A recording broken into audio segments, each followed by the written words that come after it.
C'est mathématique. Quand il y a moins d'offres que de demandes, les cours augmentent. Eh bien, c'est ce qui se passe en ce moment pour le blé, le maïs ou encore le tournesol. Après des années à la baisse, c'est une bonne nouvelle pour les producteurs qui restent toutefois prudents.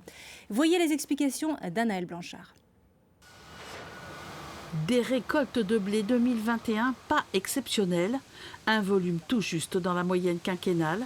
Et pourtant, le prix des céréales flambe. On est passé de 200 euros à 250 euros en un mois et demi, depuis le 14 juillet.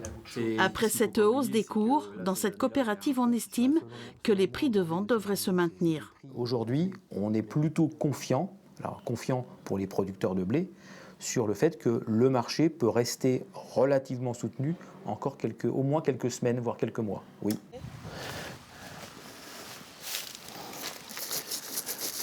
Ouais, c'est plutôt pas mal ça, tout ça. Ouais, avec de belles graines, c'est parfait. Sa production de tournesol va lui permettre de rééquilibrer sa trésorerie. Avec la flambée des prix, l'espoir renaît chez Emmanuel, mais il est prudent après 4 années décevantes. Oui, quand il y a des hausses, on va les prendre, c'est pas un souci. Par contre, je me méfie énormément des charges éventuelles qui pourraient nous replomber le résultat 2022.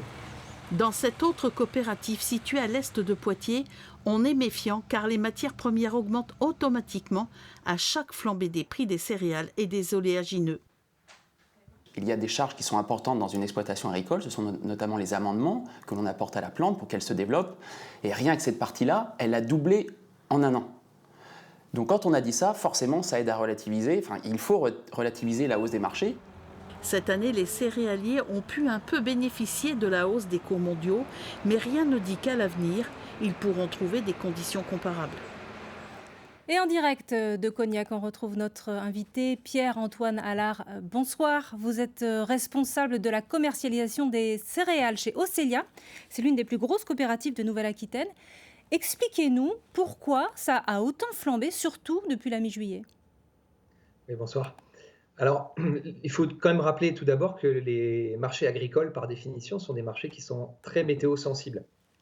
Et en réalité, on a eu une succession d'événements météo dans disons quasiment les 18 derniers mois, qui a amené les cours à progresser progressivement, alors avec des à-coups de temps en temps, et avec effectivement une dernière accélération cet été, ces dernières semaines, en lien notamment avec les très fortes chaleurs, la canicule dont on a beaucoup entendu parler sur le continent nord-américain, le Canada évidemment, le nord des États-Unis.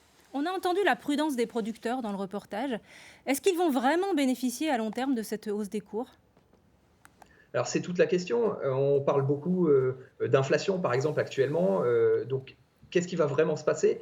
On voit bien qu'en tout cas, il y a une inflation des coûts de production également. Donc il est logique que les agriculteurs que vous avez interrogés soient prudents.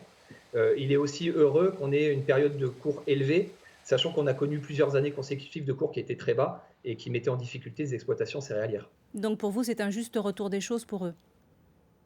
Je pense qu'il faut des équilibres moyens sont plus faciles pour toute la filière. C'est évidemment plus facile à gérer pour tout le monde.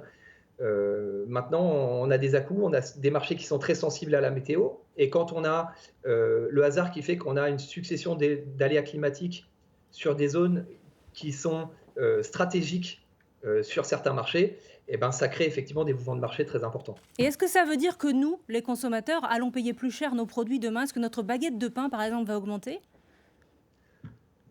Je ne sais pas vous répondre avec certitude. Il ne serait pas incohérent que les prix des produits alimentaires augmentent un petit peu.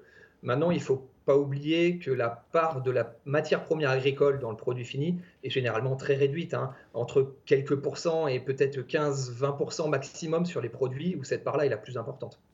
Pierre-Antoine Allard, responsable de la commercialisation des céréales chez Océlia. Merci beaucoup d'avoir répondu à nos questions en direct de Cognac.